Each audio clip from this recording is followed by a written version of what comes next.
Hello दोस्तों, एक बार फिर से स्वागत करता हूं आप सभी का आपके द्वारा बनाए गए इस यूट्यूब प्लेटफॉर्म डिलाइट क्लासेस पे। आज हम बायो का लेसन जो चल रहा था 1 पूरी तरह से कंप्लीट हो गया है, तो देखने वाले हैं लेसन 2। जो लेसन 2 है उसका नाम क्या है? मानव में जनन, है ना। लेसन 2 का नाम क्या है? मानव में जनन। ठीक है, तो इस लेसन में हम पढ़ेंगे कि एक मनुष्य में पूरी तरह से जनन की प्रक्रिया कैसे होती है। ठीक है, उसी के बारे में हमको क्या करना है? अध्ययन करना है। ठीक है, तो चलिए स्टार्ट करते हैं अपना लेसन।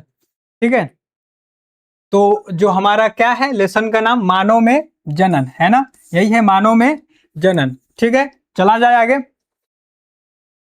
ना। मानव में जनन। ठीक है, तो अगर हम पूछे कि जनन भाई किसे कहेंगे, है ना, जनन किसे कहेंगे, जनन किसे कहेंगे? ठीक है, पूछा जाए क्या, जनन किसे कहेंगे? कह रहे हैं। ठीक है, हम देख रहे थे जनन, है ना। पूछा जाए कि जनन किसे कहेंगे? रिप्रोडक्टिव, है ना, किसे कहेंगे? रिप्रोडक्शन। ठीक है, तो क्या है परिभाषा कि अपने जैसी संतान, है ना। जनन वह प्रक्रिया है जिसमें हम अपने जैसी संतान उत्पन्न करते हैं, उसे क्या कहते हैं? जनन। क्या बोले कि अपने जैसी संतान उत्पन्न करने की प्रक्रिया को या क्रिया को क्या बोल देते हैं? जनन, है ना। अपने जैसा व अपने से छोटा। ठीक है, क्या कहेंगे?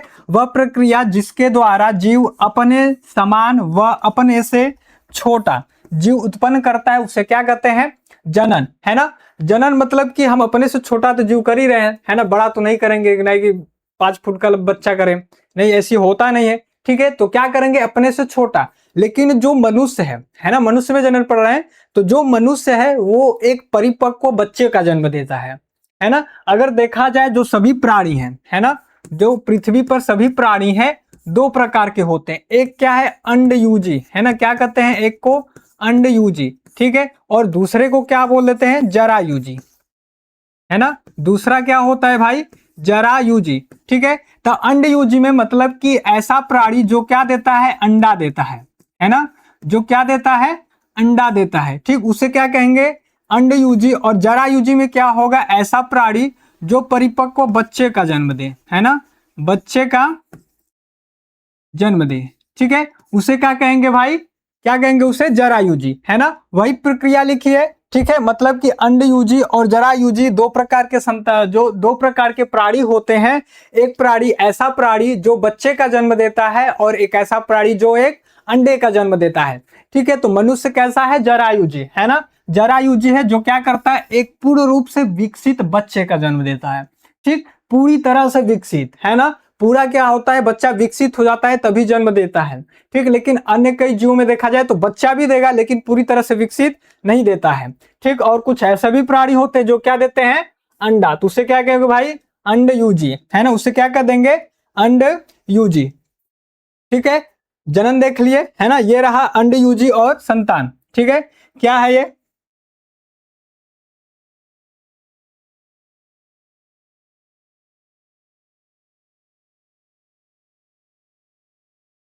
ठीक, क्या है? प्राणियों का वर्गीकरण, है ना। मतलब कि 2 प्रकार के प्राणी होते हैं। पहला क्या है? अंडज, है ना, अंडयुजी या अंडज। और दूसरा क्या है? जरायुजी, है ना।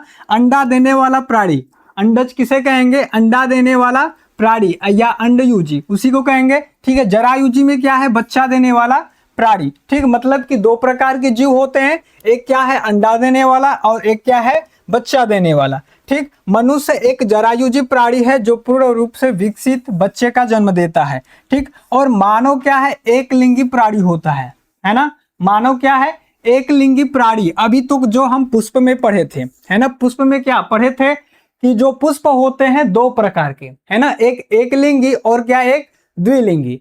ठीक है, एक लिंगी और द्विलिंगी। लेकिन मानव में क्या है? दोनों अलग अलग होते हैं, है ना। मानव ऐसा नहीं है कि द्विलिंगी आता है। मानव क्या आता है? एक लिंगी। नर इसमें अलग और मादा पूरी तरह से अलग है। ठीक है, तो क्या कहेंगे? ये मानव क्या है? एक लिंगी प्राणी, है ना, जिसमें नर क्या होता है? अलग होता है पूरी तरह से, और मादा पूरी तरह से अलग, है ना।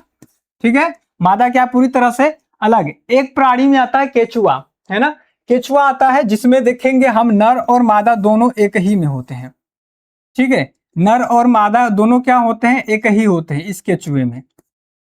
ठीक है। तो केचुआ एक एग्जाम्पल आ जाता है जिसमें नर और मादा क्या होते हैं, दोनों एक होते हैं और सभी प्राणी अलग अलग होते हैं। ठीक, मनुष्य में बात किया जा रहा है तो मनुष्य क्या होते हैं, पूरी तरह से अलग अलग। ठीक, अब क्या है लैंगिक द्विरूपता, है ना। लैंगिक द्विरूपता मतलब कि हम एक मनुष्य को कैसे पहचानते हैं, है ना, वही क्या है लैंगिक द्विरूपता। मतलब एक मनुष्य को हम बाहर से देख करके कैसे पहचान लेते हैं कि ये लड़की है या फिर लड़का। तो भाई कैसे पहचानते हैं, वो लक्षण क्या कहलाते हैं, लैंगिक द्विरूपता, है ना। वो क्या कहलाते हैं, लैंगिक द्विरूपता। मतलब कि लैंगिक के दूसरा लक्षण क्या है।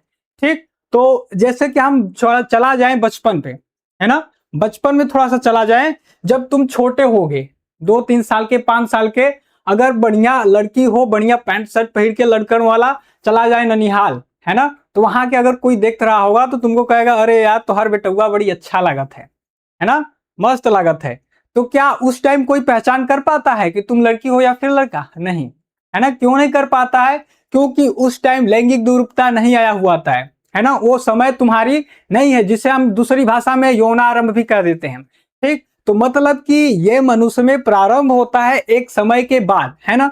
जो लड़कियों में प्रारंभ होने की समय है क्या है, 12 से 14 वर्ष, है ना। लड़कियों में क्या है भाई, 12 से 14 वर्ष की आयु में यह पहचान की जाती है कि देख करके बाहर से हम बता देते हैं कि ये लड़की है या फिर लड़का। और जो लड़कों में क्या है 14 से 16 वर्ष। ठीक, इसमें 14 से 16, लड़कियों में 12 से 14। ठीक, 2 साल आगे है, लड़कियां क्या है 2 साल आगे हैं। ठीक, मतलब कि हम बाहर से देख करके पहचान करते हैं कि क्या है, ये लड़की है या फिर लड़का। ठीक, तो जो लैंगिक द्विरूपता है कैसे पहचानते हैं हम, लड़कों में कैसे पहचान लेते हैं देख करके बाहर से। पहला पॉइंट क्या है, दाढ़ी मूछ का आना, है ना। क्या होता है लैंगिक द्विरूपता में, यौनारंभ में, मतलब कि एक लड़के में जब यौनारंभ में जाता है तो दाढ़ी मूछ आ जाती है ना। और दूसरा पॉइंट क्या हो जाएगा, जो त्वचा है ना, जो त्वचा है स्किन है, ये कैसी हो जाती है, तैली हो जाती है ना, तैली हो जाती है, दाढ़ी मूछ आ जाता है और आवाज भारीपन हो जाती है ना, कड़ी आवाज हो जाती है। ठीक है, और क्या होता है, ये वक्ष गुहा, है ना, वक्ष गुहा क्या हो जाता है, चौड़ा हो जाता है ना। मांसपेशियां क्या हो जाती है, मजबूत हो जाती हैं। सिर्फ ये सब क्या है लैंगिक द्विरूपता के लक्षण। ठीक, और लड़कियों में क्या होगा, इनकी आवाज मधुर हो जाती है ना। हमारे में क्या होता है, चौड़ा आवाज थोड़ा सा कठोर हो जाती है, लड़कियों में क्या होता है, आवाज मधुर हो जाती है। ठीक, और त्वचा तैली हो जाती है ना। श्रोणि गुहा, ठीक है, श्रोणि गुहा किसे कहेंगे, हाँ, श्रोणि गुहा किसे कहेंगे भाई, श्रोणि गुहा मतलब कमर वाला भाग, है ना, कमर वाला भाग जहां पर हम हाथ रखकर डांस करते हैं, है ना, नगाड़ा नाचते हैं एकदम। ठीक है, तो क्या कमर वाला भाग, है ना, कमर वाला भाग क्या कहलाता है, श्रोणि गुहा। तो श्रोणि गुहा चौड़ा हो जाता है ना, श्रोणि गुहा क्या चौड़ा हो जाता है। मासिक चक्र क्या भी चलना चालू हो जाता है, मासिक चक्र क्या हो रहा है, आरंभ हो जाता है। स्तनों का विकास हो जाता है। ठीक है, क्या है, स्तनों का विकास हो जाता है। ये सभी लैंगिक द्विरूपता क्या है, लक्षण है। ठीक, मतलब कि एक मनुष्य को हम बाहर से देखकर कैसे पहचान जाते हैं कि ये लड़की है या फिर लड़का, तो उसी को बोलते हैं लैंगिक द्विरूपता। और ये रहे लक्षण कि लड़के में दाढ़ी मूछ आ जाते हैं, आवाज भारीपन हो जाता है, ठीक, कंधे चौड़े हो जाते हैं, मांसपेशियां मजबूत हो जाती हैं। ठीक, और वसा क्या हो जाती है, त्वचा क्या हो जाती है, तैली हो जाती है ना, त्वचा तैली हो जाती है। ठीक है, और वक्ष गुहा, है ना, ये वक्ष भाग क्या होता है, चौड़ा हो जाता है, चौड़ा होना, कौन सा भाग, वक्ष गुहा। ठीक है, वक्ष गुहा क्या हो जाता है, चौड़ा हो जाता है ना। इनमें क्या है, लड़कियों में क्या है, आवाज मधुर हो जाती है। ठीक, तो वसा जो त्वचा है तैली हो जाती है, श्रोणि गुहा चौड़ी हो जाती है, स्तनों का विकास होता है और मासिक चक्र आरंभ हो जाते हैं। ठीक है, ये सब रहे क्या, लैंगिक द्विरूपता, है ना, लैंगिक द्विरूपता। ठीक, मानव जनन तंत्र, है ना। अब जो मानव में देखा जाए, है ना, एक मानव में देखा जाए तो 2 प्रकार के क्या होते हैं, अंग होते हैं, है ना। हम पढ़ेंगे अब एक तरह पूरी तरह से मानव जनन तंत्र में एक नर वाला भाग और एक क्या, मादा वाला भाग। ठीक है, एक नर वाला भाग और एक क्या, मादा वाला भाग, है ना।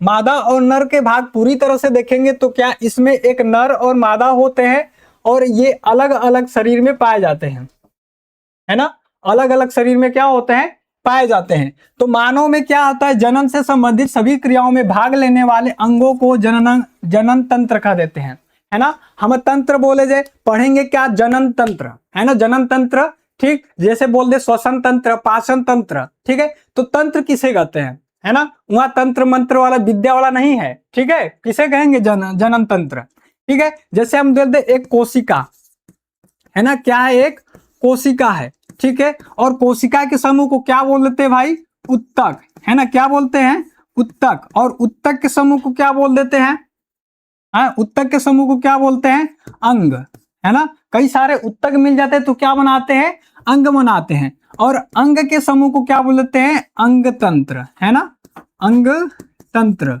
ठीक है। तो यही बोलता है क्या, जनन तंत्र, ठीक। और कई सारे अंग तंत्र मिला देते हैं तो बन जाता है क्या, शरीर, है ना, क्या बन जाता है भाई, शरीर, ठीक है। तो मतलब कि हमने क्या कहा, जनन तंत्र, ठीक। जनन तंत्र में कई सारे अंग मिले रहेंगे, है ना, कई सारे क्या अंग मिलते हैं, तब जाकर के एक जनन तंत्र का निर्माण होता है, ठीक है। तो उस जनन तंत्र में हम क्या पढ़ेंगे कि जो जनन तंत्र है दो भागों में क्या विभक्त किया जाता है ना, कारणों के आधारों पर क्या दो भागों में विभक्त किया जाता है। पहला क्या है, प्राथमिक लैंगिक अंग, है ना, पहला क्या है, प्राथमिक लैंगिक अंग, प्राइमरी सेक्स ऑर्गन, ठीक। और दूसरा क्या हो जाएगा, द्वितीयक, है ना, द्वितीयक लैंगिक अंग, सेकेंडरी सेक्स ऑर्गन, ठीक। द्वितीयक लैंगिक अंग मतलब कि ऐसा अंग, है ना, प्राथमिक क्या कहेंगे, ऐसा अंग जो पूरी तरह से जनन क्रिया में भाग लेता हो, है ना, मतलब कि ऐसा अंग जो नर युग्मक का निर्माण करता है उसे क्या बोल देते हैं, प्राथमिक, है ना। प्राथमिक अंग में एक तरह से नर में देखा जाए, नर वाले में तो क्या हो जाता है, वृषण, है ना, क्या हो जाता है, वृषण, टेस्टिस, ठीक। और महिला में न मादा में देखा जाए तो क्या होता है, मादा में देखा जाए तो क्या होता है, अंडाशय, है ना, अंडाशय। ये दोनों क्या है, प्राथमिक अंग, ठीक है, प्राथमिक अंग है। मतलब कि प्राथमिक अंग मतलब कि क्या, डायरेक्ट जनन की क्रिया में भाग लेने वाले। अगर ये नहीं रहे तो कुछ जनन की क्रिया में होने वाला नहीं है, ठीक है। तो इसलिए क्या है, प्राइमरी सेक्स ऑर्गन, ठीक है, सबसे इंपॉर्टेंट, है ना। और क्या आता है, द्वितीयक, है ना, द्वितीयक बोल दे या फिर क्या, सहायता देने वाले, है ना। तो ये क्या होते हैं, जनन की क्रिया में सहायता केवल देते हैं, ठीक है। क्या करते हैं भाई, सहायता प्रदान करते हैं, ठीक। जैसे कि एक तरह से बारात जा रही हो और बारात में जो बाराती हैं, है ना, जो बाराती हो क्या करते हैं, सहायता देते हैं, है ना, कि क्या वो विवाह करते नहीं, है ना, विवाह तो एक का होता है, दुल्हा का, और सब क्या, नाचने घूमने फिरने देखने जाते हैं, है ना। तो वही सब क्या है, ये सब क्या है, द्वितीयक, है ना। मतलब ये क्या कर रहे हैं, केवल सहायता दे रहे हैं, है ना, सहायता प्रदान कर रहे हैं। और ये लेता है भाग, प्राथमिक अंग क्या लेता है, भाग, ठीक है, जिसमें आ जाता है नर में वृषण और महिला में क्या, अंडाशय, ठीक है। आगे चला जाए, ठीक है। आगे क्या है, प्राथमिक लैंगिक अंग, है ना। प्राथमिक लैंगिक अंग में जो नर में क्या है, नर में क्या आ जाता है भाई, वृषण, है ना, नर में जो आता है क्या, वृषण, ठीक है, वृषण, है ना, टेस्टिस, ठीक है। अगर टेस्टिस को देखा जाए, है ना, टेस्टिस का कार्य देखा जाए तो ये कार्य क्या करता है, युग्मक निर्माण, है ना, गैमेट का क्या करता है, निर्माण करता है। और पूछे हम नर युग्मक, है ना, नर में देख रहे हैं, अगर पूछे नर युग्मक, ठीक है, नर युग्मक पूछे तो क्या है, शुक्राणु, है ना, नर युग्मक पूछे तो क्या है, शुक्राणु। अगर मादा युग्मक पूछे तो क्या है, मादा युग्मक क्या है, अंडाणु, है ना, क्या है, अंडाणु, ठीक। नर युग्मक क्या है, शुक्राणु, और मादा युग्मक क्या है, अंडाणु, ठीक है। तो प्राथमिक लैंगिक अंग है, ये क्या करते हैं, इन दोनों का निर्माण करते हैं, है ना, यानी युग्मकों का क्या करते हैं, निर्माण करते हैं। चाहे वो टेस्टिस को देख लें, चाहे वो क्या देख ले, ओवरी को देख ले, है ना, चाहे वृषण को देख ले, चाहे अंडाशय को देख ले, ये दोनों क्या करते हैं, युग्मक का निर्माण करते हैं। और निर्माण करने के बाद क्या करते हैं, वो ये एक हार्मोन्स का भी स्राव करते हैं, ठीक। जो हार्मोन्स बनते हैं, हार्मोन्स का स्राव करते हैं, मतलब कि यही हार्मोन्स जो होते हैं मानव में लैंगिक द्रुपता लाते हैं, ठीक है। क्या करते हैं, ये लैंगिक द्रुपता लाते हैं। लैंगिक द्रुपता कैसे कहते हैं, अभी पढ़े हैं, है ना, मतलब कि जिसे हम बाहर से पहचान करते हैं कि नर है कि मादा, तो वो लक्षण लाने का कार्य कौन करता है? टेस्टिस, है ना, वृषण, ठीक। और महिलाओं में क्या? अंडाशय, ओवरी, है ना, यही करते हैं क्या? एक पहचान लाने का कार्य, ठीक। यानी कि हार्मोन्स स्राव करते हैं और युग्मक का निर्माण करते हैं, जो प्राथमिक सेक्स ऑर्गन है ना, प्राइमरी सेक्स ऑर्गन है, ये क्या करते हैं? एक पहचान लाने का कार्य करते हैं। इनको हम जनद भी कहते हैं, है ना, जनद रहेगा, क्या रहेगा? जनद, ठीक है, क्या रहेगा? जनद, है ना। हम इनको क्या बोल देते हैं? जनद भी बोलते हैं, ठीक है। आगे चला जाए, है ना। ये दोनों जो कर रहे थे द्वितीयक, है ना, प्राथमिक को छोड़ते हैं, द्वितीयक देखते हैं, जो सेकेंडरी सेक्स ऑर्गन है, ये क्या करते हैं, है ना, इन्हें क्या कहते हैं? इन्हें सहायक लैंगिक अंग भी कहते हैं, है ना, एसेसरी सेक्स ऑर्गन, ठीक है। मतलब कि ये क्या करते हैं? सहायता देने वाले हैं, है ना। जो द्वितीयक लैंगिक अंग है, ये क्या करते हैं? सहायता देने वाले अंग होते हैं, ठीक। ये क्या करते हैं?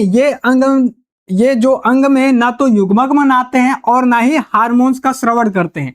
जबकि जो हम प्राथमिक लैंगिक अंग पढ़ रहे थे, उसमें क्या करता है? यो युग्मक भी बनाते हैं और लैंगिक हार्मोन्स भी स्रावण करते हैं, है ना। इसमें अगर देखा जाए द्वितीयक लैंगिक अंग में, तो ये कुछ भी नहीं करता है ना, ना ही युग्मक बनाता है और ना ही हार्मोन्स का स्रवण करता है। केवल क्या करता है? जनन क्रिया में सहायता करता है ना। केवल क्या करता है? जनन क्रिया में सहायता प्रदान करता है, ठीक है। समझ में आया? समझ में आया भाई? मतलब जो था प्राथमिक लैंगिक अंग, ये कर रहे थे पूरी पूरी तरह से जो जनन की क्रिया है उसमें भाग ले रहे थे, है ना। जो जनन की क्रिया है पूरी तरह से उसमें क्या कर रहे थे? भाग ले रहे थे। जबकि जो द्वितीयक लैंगिक अंग है, ये क्या कर रहे हैं? युग्मक, ये केवल क्या कर रहे हैं? केवल सहायता प्रदान कर रहे हैं, है ना, सहायता प्रदान कर रहे हैं, ठीक है। आगे क्या है? पीयूष ग्रंथि का अग्रभाग, है ना। अब जो हम पढ़े हैं, है ना, जो पढ़े थे हार्मोन्स का स्रवण, मतलब कि प्राथमिक लैंगिक अंग जो हार्मोन स्राव करता है और युग्मक बनाता है, तो प्रक्रिया कैसे होती है ना, कैसे किया जाता है युग्मक का निर्माण और हार्मोन्स का स्रवण, ठीक है। तो जो हार्मोन्स का स्रवण होता है वो सबसे पहले होता है पीयूष ग्रंथि के द्वारा, है ना। पीयूष ग्रंथि के द्वारा मस्तिष्क में स्थित एक पीयूष ग्रंथि हाइपोथैलेमस के बगल में होती है, छोटी सी ग्रंथि, है ना, मटर के आकार की, ठीक है। मटर के आकार की एक पीयूष ग्रंथि, इसे क्या कह देते हैं? ये पूरी तरह से मास्टर ग्लैंड भी कहते हैं, है ना। इस ग्रंथि को क्या बोल देते हैं? मास्टर ग्लैंड भी बोलते हैं। यानी कि ये हमारा जो शरीर है उसको पूरी तरह से कंट्रोल करने का कार्य करता है, ठीक। अगर ये न रहे तो कुछ होने वाला नहीं है ना। तो जो हमारा है पीयूष ग्रंथि, ठीक है, ये क्या करता है? अगर लड़का, है ना, लड़का चला जाता है किस आयु में? 15 से 16, यही था ना, 15 से 14 से 16, ठीक। इस आयु में, इस वर्ष, इस एज में जाता है तो क्या होता है?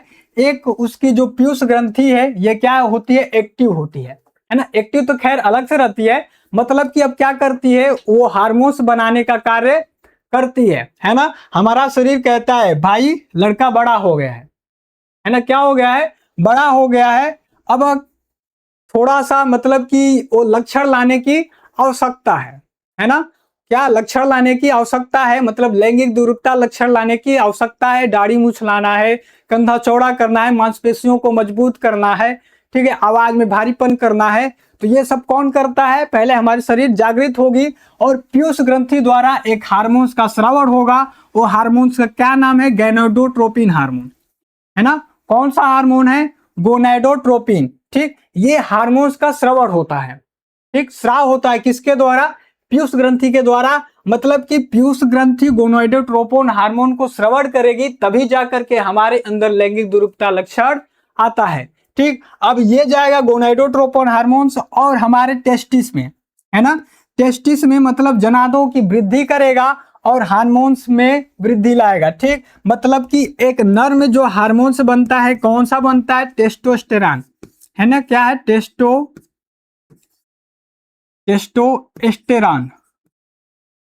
ठीक है, ये हार्मोन्स बनता है, ठीक। जबकि मादा में दो हार्मोन्स, पूरी तरह से जनन की क्रिया में दो हार्मोन्स लेते हैं भाग, ठीक है। बोला जाए एक तो प्रोजेस्ट्रॉन, है ना, पहला क्या है? प्रोजेस्ट्रॉन, ठीक है, क्या है पहला प्रोजेस्टेरॉन और दूसरा क्या जाता है एस्ट्रोजन। ठीक है, दूसरा क्या जाता है एस्ट्रोजन और तीसरा एक हार्मोन आता है रिलैक्सिन। ठीक है, रिलैक्सिन हार्मोन्स। ठीक है, रिलैक्सिन हार्मोन्स का यहाँ कोई काम नहीं आता है। ठीक, मतलब कि अगर इसको देखा जाए तो ये लैंगिक हार्मोन्स नहीं है ना, ये केवल प्रसव की क्रिया में भाग लेते हैं। ठीक है, तो मतलब कि पहला हार्मोन है टेस्टोस्टेरोन, जो क्या करता है नर में पाया जाता है ना, ये नर में पाया जाएगा और निर्माण कहाँ होगा टेस्टिस में। ठीक, ये क्या करेगा नर के अंदर लैंगिक द्रुवता लाने का कार्य करता है। ठीक, और जो प्रोजेस्टेरॉन है एस्ट्रोजन है ये महिला वाले लक्षण लाने का कार्य करते हैं। ठीक, ये सब किसके चलते हुआ गोनाडोट्रोपोन हार्मोन्स के कारण, और गोनाडोट्रोपोन हार्मोन्स निकला कहां से पीयूष ग्रंथि के द्वारा। ठीक, समझ में आया, आगे चला जाए।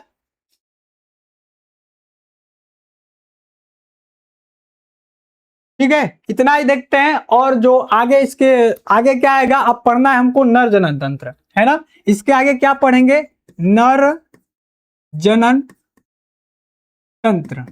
ठीक है, मतलब तंत्र तो किसे कहते हैं अभी पता चल गया होगा आपको। तो इसमें क्या पढ़ना है नर का, है ना, जो नर का जनन तंत्र है उसको पढ़ेंगे, फिर मादा वाला जनन तंत्र पढ़ेंगे, फिर जनन की क्रिया कैसी होती है उसको पढ़ेंगे। ठीक है, तो क्या आज का वीडियो में इतना ही, मिलते हैं अगले वीडियो में। अगर आप वीडियो पहली बार आए हैं तो भैया चैनल को सब्सक्राइब और वीडियो को शेयर लाइक करना ना भूलें। मिलते हैं अगले वीडियो में, तब तक के लिए बाय।